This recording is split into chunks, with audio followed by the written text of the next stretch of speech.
अस्सलाम वालेकुम dear students. I hope आप सब लोग अपने अपने घर पे ठीक होंगे। जैसा कि आपको पता है, वेदर कंडीशन की वजह से हमारी ऑफलाइन क्लासेस कंटिन्यू नहीं हो पा रही, जिस वजह से हमें ऑनलाइन क्लासेस कंटिन्यू करनी पड़ रही हैं ताकि हमारा सिलेबस टाइम पे कंप्लीट हो जाए। ठीक है, मैंने क्लासेस में स्कूल में क्लासेस में आपको थर्ड चैप्टर 12th वालों को क्लास 12th वालों को स्टार्ट करवाया था, जेनेटिक्स एंड एवोल्यूशन। उसमें से भी मैंने एवोल्यूशन वाला पोर्शन पहले शुरू किया था।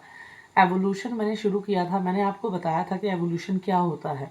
ठीक है, किसी भी ऑर्गेनिज्म में, किसी भी स्पीशीज में विद टाइम जब कोई चेंज आता है और उस चेंज की वजह से एक नई ऑर्गेनिज्म या एक नया स्पीशीज बनती है, उसी को हम क्या कहते हैं, एवोल्यूशन कहते हैं।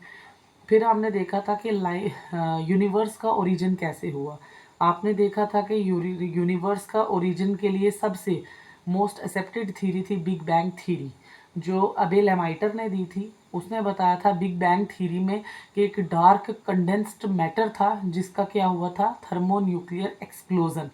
उसके एक्सप्लोजन की वजह से ये यूनिवर्स क्या हुई थी, ओरिजिनेट हुई थी। फिर हमने देखा था कि जब यूनिवर्स बनी थी उस टाइम पे, उसके बाद लगभग 20 बिलियन ईयर्स एगो जो यूनिवर्स का ओरिजिन हुआ था। यूनिवर्स किस चीज़ से बना हुआ है? Universe is a cluster of huge cluster of galaxies and each Galaxy is made up of star, planets, dust extra. ठीक है, आपको पता है हम किस गैलेक्सी में रहते हैं? हम मिल्की वे गैलेक्सी में हमारा अर्थ एग्जिस्ट करता है, जिसे हम आकाशगंगा भी कहते हैं। अर्थ का ओरिजिन 4.5 बिलियन ईयर्स एगो हुआ था। ठीक है, उसके बाद हमने नेक्स्ट टॉपिक शुरू किया था एवोल्यूशन में कि लाइफ कैसे ओरिजिनेट हुई। ठीक है, हमने देखा कि यूनिवर्स कैसे ओरिजिनेट हुआ, फिर हमने देखा था कि अर्थ कब ओरिजिनेट हुई। अब हम देखेंगे कि लाइफ कैसे ओरिजिनेट हुई अर्थ पे। ये जो अर्थ है, अर्थ पे पहली फर्स्ट लाइफ कैसे ओरिजिनेट हुई। ठीक है, अब अर्थ पे लाइफ को के ओरिजिन को कुछ थीरीज एक्सप्लेन करती हैं। Theories that explain origin of life on earth. सबसे पहली थीरी है थीरी ऑफ स्पेशल क्रिएशन। क्या है नाम? Theory of special creation. जैसा कि आपको पता है, ये थीरी ऑफ स्पेशल क्रिएशन ये किसने दी थी? ये फादर स्वराज ने दी थी। किसने दी थी? फादर स्वारेज ने दी थी। ठीक है, अब ये थीरी ऑफ स्पेशल क्रिएशन क्या कहती है? थीरी ऑफ स्पेशल क्रिएशन कहती है कि ये जो सारी दुनिया है, इसका सबसे पहला ओरिजिन, जो फर्स्ट लाइफ का ओरिजिन अर्थ पे हुआ था, वो 6 दिन के अंदर हुआ था और एक सुपर नेचुरल पावर जिसे हम गॉड कहते हैं, गॉड ने बनाया था। और इंशाल्लाह हम इस बात पे यकीन भी रखते हैं कि हाँ, जो दुनिया है उसको किसने बताया? उसको अल्लाह ने बनाया। ठीक है, वही मैंने इस थ्योरी में कहा, this theory all the life forms on earth were formed as it is in, जैसे कि है, in 6 days by a supernatural power, जिसे हम क्या कहते हैं? गॉड, अल्लाह। जैसे हजरत आदम अलैहिस्सलाम एंड हजरत हव्वा अलैहिस्सलाम, एग्जाम्पल एडम एंड इव दी है। ठीक है, ये कहते हैं कि इस थ्योरी के अकॉर्डिंग कि ये जो दुनिया है, इस पे सबसे पहला जो ओरिजिन हुआ है लाइफ का, वो सुपर नेचुरल पावर अल्लाह ने, भगवान ने बनाया था 6 दिन के अंदर। ठीक है, लेकिन इस थ्योरी को जो साइंस है उसने रिजेक्ट कर दिया। इस थ्योरी साइंस ने कहा कि आपके पास कोई एविडेंस है, कोई साइंटिफिक प्रूफ है जो ये बताता है कि ये जो दुनिया है, ये इस पे जो पहली लाइफ है ओरिजिन हुई है, लाइफ का ओरिजिन हुआ है, वो सुपर नेचुरल पावर ने किया है। इस बेसिस पे इस थ्योरी को क्या कर दिया गया? रिजेक्ट कर दिया गया। ठीक है, उसके बाद second theory I origin of life को एक्सप्लेन करने के लिए, थ्योरी ऑफ एबायोजेनेसिस, जिसको हम थ्योरी ऑफ स्पॉन्टेनियस जनरेशन भी कहते हैं। ठीक है, ये थ्योरी किसने दी थी?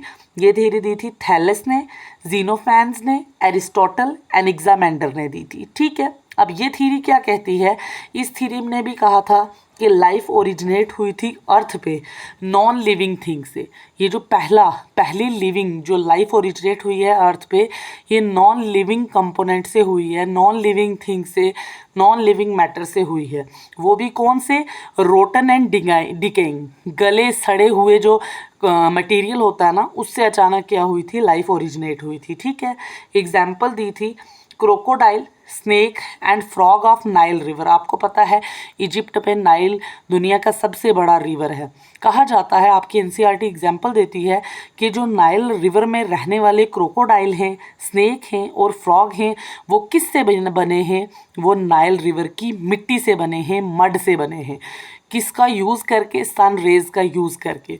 ए का मतलब ही होता है ए बायो। ए बायो का मतलब नॉन लिविंग कंपोनेंट से, कि जो पहली लाइफ है वो नॉन लिविंग कंपोनेंट से बनी हुई है, गले सड़े मैटर से बनी हुई है। ठीक है।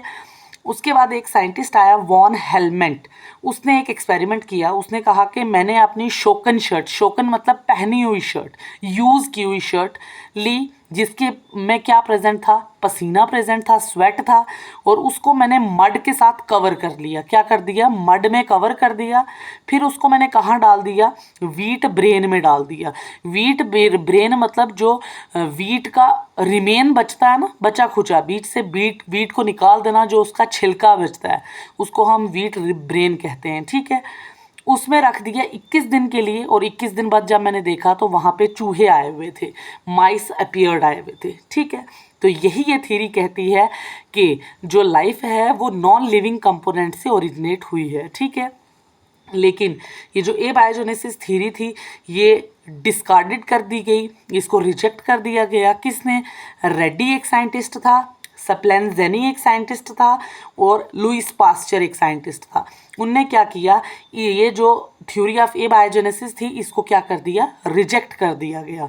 और जो हमारा लुईस पास्चर था उसने एक एक्सपेरिमेंट भी दिया था और ये प्रूव किया था कि नहीं, लाइफ जो है वो नॉन लिविंग कंपोनेंट से ओरिजिनेट नहीं हुई है। वो हम आगे लुईस पास्चर का स्वान नेक एक्सपेरिमेंट देखेंगे। ठीक है। अब थ्योरी ऑफ बायोजेनेसिस क्या कहती है? नेक्स्ट थ्योरी आई, थर्ड थ्योरी जो ओरिजिन ऑफ लाइफ को एक्सप्लेन करती है, वो है थ्योरी ऑफ बायोजेनेसिस। अब थ्योरी ऑफ बायोजेनेसिस किसने दी थी? ये हार्वे और हग्सले ने दी थी। किसने दी थी? हार्वे और हग्सले ने। ये थ्योरी क्या कहती है? थ्योरी ऑफ बायोजेनेसिस कहती है कि लाइफ किससे ओरिजिनेट हुई है? प्री एग्जिस्टिंग लाइफ से, कि पहले कोई लाइफ एग्जिस्ट कर रही थी, उससे एक नई लाइफ बन गई। इसी को उसने लेटन में कह दिया। लेटन ये इंग्लिश में है, अब लेटन में कहा ओमनिस विमम एक्स ओवो आर वीवो। इसका मतलब यही है कि लाइफ किससे ओरिजिनेट हुई है? प्री एग्जिस्टिंग लाइफ से। ये थ्योरी भी बाद में रिजेक्ट हो गई थी। क्यों रिजेक्ट हो गई थी? क्योंकि इस थ्योरी ने ये एक्सप्लेन नहीं किया था कि जो प्री एग्जिस्टिंग लाइफ थी, फर्स्ट लाइफ थी, वो कहाँ से आई थी। ठीक है। This theory does not explain how first life originate on earth. इस थ्योरी, ये जो भी थ्योरी थी, इसने भी फर्स्ट लाइफ को एक्सप्लेन अर्थ पे नहीं किया था, जिस बेसिस पे ये थ्योरी भी बाद में रिजेक्ट हो। अब ये है लुईस पास्चर का स्वान नेक फ्लास्क एक्सपेरिमेंट, जिससे ये लुईस पास्चर प्रूव करता है कि जो लाइफ है वो नॉन लिविंग कंपोनेंट से ओरिजिनेट नहीं होती है, वो लिविंग कंपोनेंट से ओरिजिनेट होती है। ठीक है। अब देखें लुईस पास्चर क्या करता है, वो दो फ्लास्क ले लेता है। एक स्ट्रेट नेक फ्लास्क लेता है, दूसरी स्वान नेक फ्लास्क लेता है। स्वान पता ना एक एनिमल का नाम है जिसकी नेक कैसी होती है? ऐसे कर्व्ड जैसे होती है। तो इसी के नाम पे, उस एनिमल के नाम पे इसका नाम पड़ा कि स्वान नेक फ्लास्क। दो फ्लास्क ले ली।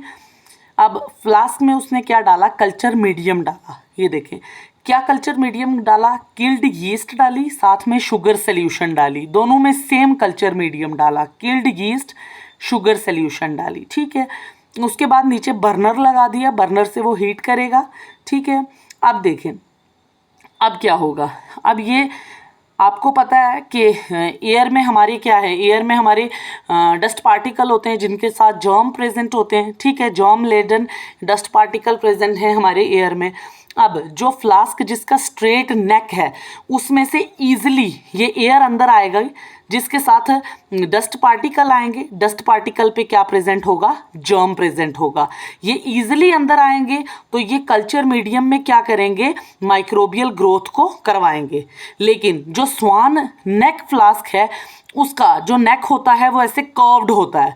वहाँ पे क्या होगा, जो एयर आएगी अगर, तो वो नीचे कर्व्ड में क्या हो जाएगी, फंस जाएगी, ट्रैप हो जाएगी। यहाँ ट्रैप हो जाएगी, यहाँ ट्रैप हो जाएगी। एयर पूरी तरीके से अंदर मीडियम तक नहीं पहुँच जाएगी, जिस वजह से जो मीडियम है उसमें कोई भी माइक्रोबियल ग्रोथ नहीं होगी।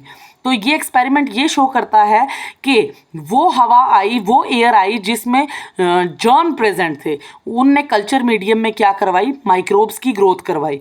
लेकिन जो स्वान नेक फ्लास्क थी उसकी नेक कर्व्ड थी, उस नेक से जो एयर आती ही नहीं थी अंदर। अगर जो एयर आती थी उसमें जो भी जर्म प्रेजेंट थे वो कर्व्ड में क्या हो जाते थे, फंस जाते थे।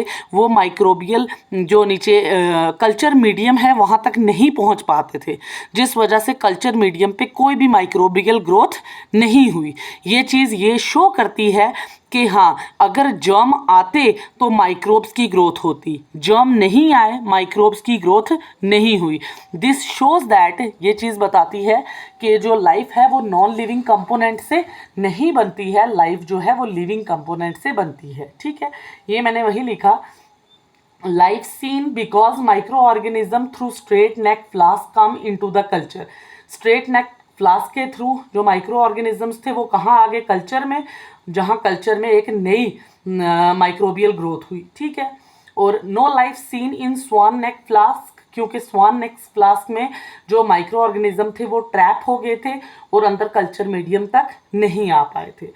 By this experiment, Louis Pasteur disapproved a rejected theory of abiogenesis, theory of spontaneous generation। इस एक्सपेरिमेंट के थ्रू जो लुइस पास्चर ने था उसने क्या किया था, थ्योरी ऑफ एबायोजेनेसिस को रिजेक्ट कर दिया था। ठीक है, नेक्स्ट थ्योरी है हमारी कॉस्मोजोइक थ्योरी, जिसको हम थ्योरी ऑफ पैनस्पर्मिया भी कहते हैं या एक्स्ट्रा टेरेस्ट्रियल थ्योरी भी कहते हैं।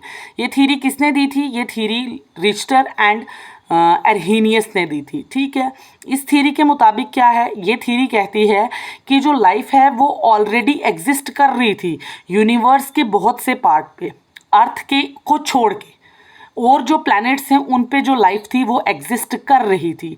तो जो स्पोर थे containing protoplasm migrate from different part of universe to earth. छोटे छोटे स्पोर्स थे जिनके बीच प्रोटोप्लाज्म भी प्रेजेंट था, वो दूसरे प्लैनेट से हमारे अर्थ पे आए, और ये स्पोर अर्थ पे किसके थ्रू आए, मेटियोराइट्स के थ्रू आए। अब ये मेटियोराइट्स क्या था, मेटियोराइट आपको पता है, आपने ज्योग्राफी में देखा होगा, मेटियोराइट क्या था, ज्योग्राफी आपने ज्योग्राफी में पढ़ा होगा कि मेटियोराइट्स क्या होते हैं। मेटियोराइट कोई भी ऑब्जेक्ट जो किसी स्पेस से, दूसरे प्लैनेट से हमारे अर्थ पे आता है, वो किस फॉर्म में, रॉक की फॉर्म में होगा या कोई भी मेटल के पीस की फॉर्म में होगा, जो आके हमारे अर्थ को हिट करता है, उसे हम क्या कहते हैं कि वो क्या है, मेटियोराइट्स था। अब इनने वही कहा इस थ्योरी में कि मेटियोराइट्स के थ्रू कुछ स्पोर्स आए थे हमारे अर्थ पे डिफरेंट प्लैनेट्स से, और उन्हीं स्पोर्स ने बाद में क्या किया था, एक नई लाइफ को ओरिजिनेट किया था। ठीक है, ये थी हमारा कॉस्मोजोइक थ्योरी। अब है हमारी next theory, theory of chemical evolution. Theory of chemical evolution किसने दी थी, ये हमारे ओपेरन ने दी थी। ओपेरन कहाँ के थे, ये रशिया के थे, और दूसरे हेल्डेन थे। हेल्डेन कहाँ के थे, ये इंग्लैंड के थे, लेकिन बाद में ये इंडिया में माइग्रेट हो गए थे। ये सबसे एक्सेप्टेड थ्योरी है origin of life on earth को लेके, सबसे एक्सेप्टेड अगर कोई थ्योरी है वो है theory of chemical evolution. Theory of chemical evolution क्या कहती है, ये कहती है कि लाइफ ओरिजिनेट हुई है नॉन लिविंग इनऑर्गेनिक मैटर से। ठीक है, मतलब कि जो लाइफ है वो ओरिजिनेट हुई है नॉन लिविंग, जो इनऑर्गेनिक कंपोनेंट हैं, वो इनऑर्गेनिक कंपोनेंट में केमिकल रिएक्शंस होती हैं, वो कन्वर्ट हो जाते हैं सिंपल ऑर्गेनिक कंपोनेंट में। वो simple organic component get converted into complex organic components में कम्प्लेक्स ऑर्गेनिक कंपोनेंट में, और वो complex organism, simple organic compound कौन से हैं, अमाइनो एसिड, ठीक है, शुगर। अब ये कन्वर्ट होंगे किसमें, कम्प्लेक्स ऑर्गेनिक कंपोनेंट में, जो क्या है, पॉलीसेक्राइड हो गया, प्रोटीन हो गया। जब प्रोटीन होगी, अमाइनो एसिड मिल गए, तो क्या होगा, न्यूक्लियो प्रोटीन कम्प्लेक्सेस बनेंगी और एक नई लाइफ की ओरिजिनेशन होगी। ठीक है, हमने जो थ्योरी ऑफ केमिकल एवोल्यूशन है इसको डिटेल में पढ़ना है। नेक्स्ट लेक्चर में हम क्या करेंगे, इसको अच्छे से पढ़ेंगे। ठीक है, ओके, अल्लाह हाफिज़।